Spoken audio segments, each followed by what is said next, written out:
Run. Yeah, check one. Umusore wanyu ni Kagoma.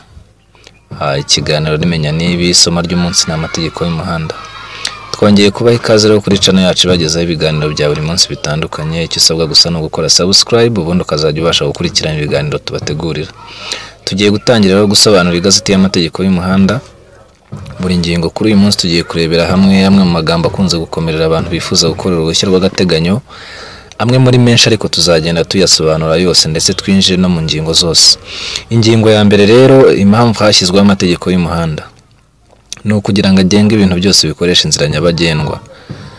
Ibyo bintu rero byo tugiye kurebera hamwe, harimo abanyamaguru, harimo ibinyabiziga, harimo amatungo ndetse n'inyamaswa zikorera ibintu cyangwa se zigenderwaho. Ijambo rya kabiri ni inzira y'ibinyabiziga. Bisobanura umuhanda n'inzira ziwukikije, bityo ngira ngo twese tuzi kaburimbo ndetse n'inzira z'ibitaka ziyikikije nibyo baba bashaka kuvuga. Ijambo rya gatatu ni ijambo romoroki, ikinyabiziga cyagenewe gukururwa n'ikindi.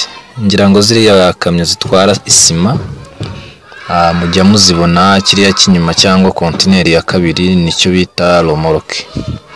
Romoroki ntoya rero bivuga romoroki iyo ariyo yose ifite uburemere butarenga kilograma 750.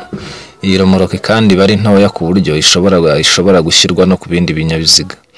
Makuzungu bivuga romoroki iyo ariyo yose yagenewe gufatishwa ku kinyabiziga gikurura ku buryo uburemere bwayo n'ubw'ibyo itwaye butsikamira ikinyabiziga gikurura. Urugero mujya mubona iriya kamyo ya Bralirwa itwara inzoga, iriya ndende cyangwa se za zindi zikorera ibimashini n'ibikora imihanda cyangwa se bihinga. Ziriya rero nizo baba bashaka kuvuga, nizo bita makuzungu. Irindi jambo ni umukozi ubifitiye ububasha. Bisobanura umuntu wambaye ku buryo bugaragazwa n'ibimenyetso by'imirimo ashinzwe. Ibyo bimenyetso ari byo uniforme cyangwa se impuzankano, yaba atayambaye akaba afite byibuze badge ariyo karita. Ikindi ni ikinyamitende. Bivuga ikinyabiziga nk'igare ry'ikiziga kimwe, ibiziga bibiri cyangwa bitatu gitwarwa n'ingufu z'umuntu kiriho. Ngira ngo mwese amagare murayazi, hakaza ya magare abantu bafite ubumuga bagendamo. Irindi jambo ni ikinyoteri cyangwa se amatara ndangacyerekezo. Bivuga amatara umuyobozi akoresha kugira ngo agaragaze ko ashaka kugana iburyo cyangwa ibumoso. Irindi jambo rero ni uburemere bugendanwa. Uburemere bugendanwa rero bishatse kuvuga uburemere bwite bw'ikinyabiziga hongerewemo ibyo gitwaye ndetse na shoferi akabarirwamo cyangwa se umuyobozi wacyo. Ikindi iyo bavuze uburemere bwite baba bashatse kuvuga uburemere bw'ikinyabiziga ntabyo gipakiye ndetse n'umuyobozi atabariwemo, uburemere bwacyo gusa. Ikindi haza ijambo ikinyabiziga ndakumirwa.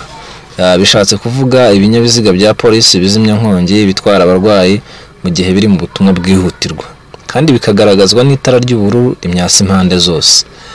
Ngira ngo rero ushoboye kubona ikinyabiziga ndakumirwa ariko ukakibona atari ryo zina ryacyo ako kanya, ngira ngo mubashije kumva rero ubusobanuro bw'ikinyabiziga ndakumirwa, ntago muzajya mubibona mujya kubyitiranya. Hakaza irindi jambo amatara maremare cyangwa se y'urugendo.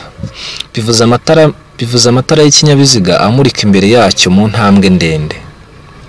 Amatara yo kubisikana cyangwa amatara magufi. Bivuza amatara y'ikinyabiziga akoreshwa mu gihe cyo kubisikana cyangwa se amurika imbere y'ikinyabiziga mu ntambwe ngufi. Irindi jambo inkomane n'amasangano. Bivuza ahantu hose imihanda ihurira cyangwa se yisukira mu yindi. Ngira ngo ibintu bijyanye n'amasangano mujya mubona ahantu nk'imihanda itatu igenda ihurira, ibi nibyo biba bishatse gusobanura.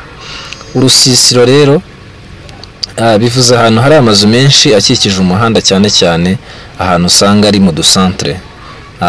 Natanga urugero nk'Inyamirambo cyangwa se mu tundi dusantre usanga dushyushye tunyurwamo n'ibintu byinshi ndetse n'abantu benshi. Isomo ry'uyu munsi reka turicumbikira hari andi magambo menshi tuzagenda tubasobanurira kugira ngo mubashe kurushaho gusobanukirwa n'amategeko y'umuhanda. Ikindi tuzasobanura buri ngingo aho wumva utarusobanukiwe. Hari abantu bajyaga basoma bikabagora, ariko ngira ngo nimubasha kumva iyi audio bizagenda bibafasha gusobanukirwa n'amategeko y'umuhanda. so murakoze mugira umunsi mwiza muhahe muronka bagiye mu kazi. Ikindi turabasaba gukora subscribe kuko ni inshingano zacu twese mu bufatanye no kugira ngo dutezanye imbere. Ari abifuza kuduha comment mwadukurikira kuri channel yacu ya YouTube, ukajya ugakora like ndetse na subscribe. Sawa murakoze.